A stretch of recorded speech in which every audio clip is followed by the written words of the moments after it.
Blue Protocol is set to launch here in just over a week, and there's a ton of pre-launch info and briefing to go over that include things like preload, download size, day one patch, the regions, additionally pre-registration and launch rewards, which do include some exclusive ones. Last up, we'll cover stuff from the community as well as the China to global launch and what is different there and how that pertains to you as a player. We got a ton to talk about. What's up, World Utopia here, back in with another video. Today we're checking out all things Blue Protocol. Okay, so first off here, you've probably known by now, but the release date is set for October 9th. So that was recently revealed. However, they didn't disclose the exact time. But we do have some information pertaining to the release time. Now, this might not be the official one, but it is stated on the Steam database, where we can see here at the top the app ID, of course, and everything and all the information there. But at the very bottom, we have the release date being October 9th, and then it says 12 UTC. And of course, that's across the board there, as this is a global launch. So if we convert those times, it's actually 7 a.m. Central Time, 5 a.m. Pacific Time, 8 a.m. Eastern,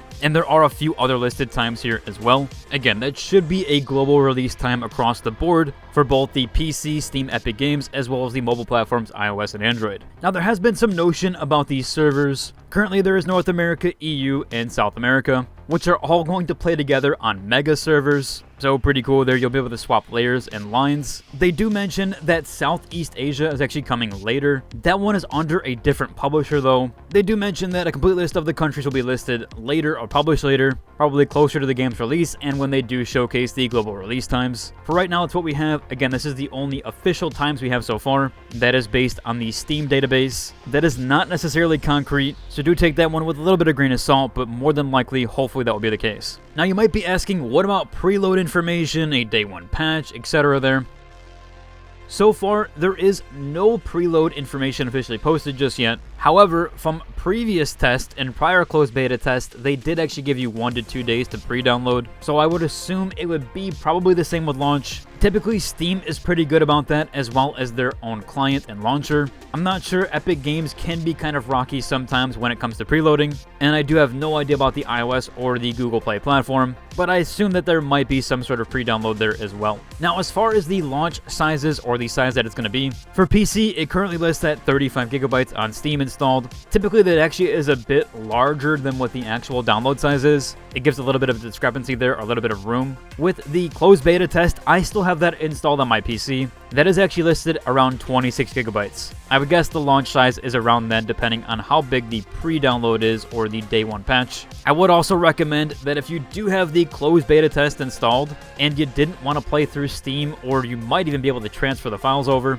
and if there isn't a pre-download or if it's only a few hours beforehand and you have slow internet, then I would recommend keeping the closed beta test on your PC. More than likely, you'll just be able to patch the game and it will actually keep the original files. I was able to do that with Diablo 4 and several other games that I played in the closed beta and beta test for. Developers usually tell you to delete it, but it's kind of funny because if you didn't delete it, you actually saved yourself a ton of time. I believe in the case of Diablo 4, it was around 40 gigabytes that I actually did save on time there. So the same thing here, I'm going to keep Blue Protocol installed on my PC from the closed beta test. I don't really care about playing through the Steam client. Although, as I mentioned, you could probably start the pre-download and then move your files into the Steam folder. It might even recognize those and then save you some download time. For the mobile launch size, though, that is listed around 7 gigabytes. Currently, I've tested this on my iPhone. I can actually not download, but get notified for it. So you can see here, you can notify yourself here with the download or when the game launches. It also will automatically download the game as soon as it's available.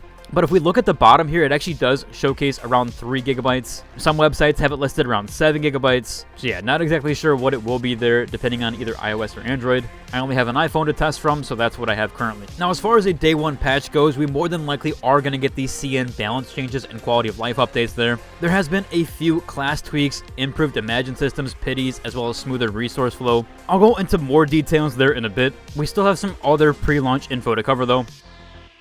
So next up here is actually the pre-registration and launch rewards. So if you haven't done so already, you can actually pre-register for the game. And there also has been some pre-registration milestones. They've already hit most of these. The first one was 500,000 registers, which gave 125,000 Luno bound. The million mark, which they did hit as well, gave 3 basic star chests. The 2 million mark gave 480 rose bound orbs. And they actually recently just hit the 3 million mark, which has a hairstyle voucher, a visage reforger, and a customization item, but they don't disclose what just yet. Now there is one more that they haven't hit. That is actually the 5 million mark. That's going to give you a loyal pickup pup, which is sort of akin to a pet. So far, it also does seem like the pre-register rewards are the same for both mobile and PC. Sometimes they give you extra rewards for logging in via mobile, or vice versa if you log in on the PC. As of right now, though, it looks the same across the board. There is some additional pre-registration rewards that you can get here. I've done all of these already and tried to draw them. Fortunately, I didn't get anything crazy, but there's things here like a gaming chair, a controller, gaming keyboard, mouse. There's also some in-game items and currencies, so kind of cool there, and you do get those based on these attempts. Some of these you have to post on social media or even invite a friend, so just some additional goodies there. There's actually one more exclusive reward that you can earn here, and this one actually does pertain to Crunchyroll. So currently you can earn some exclusive cosmetic rewards for having a Crunchyroll membership. I'm not exactly sure what type of membership they mean, or even if you have a free account if you're considered a member there. It does say any membership tier. They haven't disclosed the full details on this. When they do update it, I will update you guys, of course. But for right now, there's some extra goodies. That's going to include an avatar frame, a mount skin, and more. Again, on Crunchyroll's website, they do say further details are to come still. So we don't have the full details there. When it is updated, I will let you know. Now, jumping back to the CN client versus the global client. As I mentioned, there are going to be some things that were carried over and some things that are actually different. Now for the overview of it and the larger picture here, they have done some more roles clarified with tanks, heal, DPS more defined. There was the Ranger rework that plays much cleaner than the original Blue Protocol. There's now more open flow, fewer stop and load breaks. Now the difference here also is on global, the Season 1 will begin. However, currently, CN has been in Season 1, so they actually were going to be in Season 2. However, that has actually been delayed for them, which will likely be synced later. So kind of akin to Lost Ark there, but they're actually fast-tracking it. This next part actually does pertain to CN, so it's not different or changed. However, this is currently their updated patch notes that might have not been in the closed beta. This first one pertains to the combat system. Luck actually now boosts lucky effect damage and healing. Before, every 1% luck actually only affected damage. Now it actually affects both damage and healing. One-tap input combos have been refined, and int scaling had been reviewed. There was a few examples for the classes, we'll just go over these quickly. Ice Mage for its Spirit and Beam multipliers, talent placement was tuned for smoother rotations, and they also did some smaller coefficient passes across several classes. Again, this is just like a baseline summarization of the recent CN patches. I might be asking what to do day 1.